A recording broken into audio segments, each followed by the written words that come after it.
Buon pomeriggio e buon anno a tutti dall'ippodromo Arcoveggio. Si comincia l'anno con una corsa per cavalli anziani.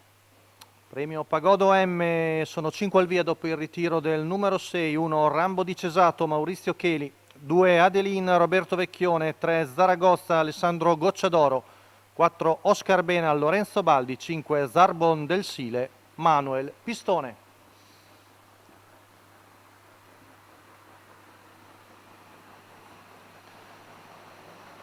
Stacco della macchina, velocissimo, Zarbon del Sile, supera tutti e si porta al comando, mentre Rambo di Cesato rientra da Adelin, mentre si mette terzo Alessandro Gocciadoro con Zaragoza di fuori Adelin. Vediamo le intenzioni di Manuel Pistone, va a chiedere strada a Roberto Vecchione con Adelin, 200 metri in 15, pista ricordiamo piuttosto pesante oggi per la pioggia che sta continuando a scendere su Bologna.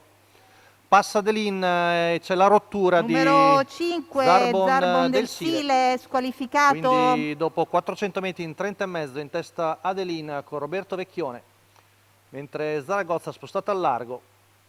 Rambo di Cesato si mantiene alla corda davanti a Oscar Benal.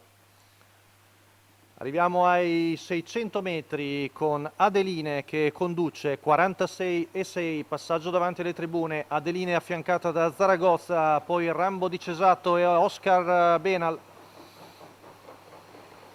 Anche Lorenzo Baldi accenna a spostare in schiena a Zaragoza, quindi si formano due pariglie, intanto 14,9 qui davanti alle tribune, 1,1,5, ma ricordiamo che la pista è pesante, quindi parziali da interpretare. Si staccano le due femmine in lotta, Adeline e Zaragoza percorrono la curva in 15,2, chilometro in 1,16,7, retta di là con Zaragoza che va a prendere fiato in schiena ad Adeline, mentre Oscar Benal cerca di superare Rambo di Cesato.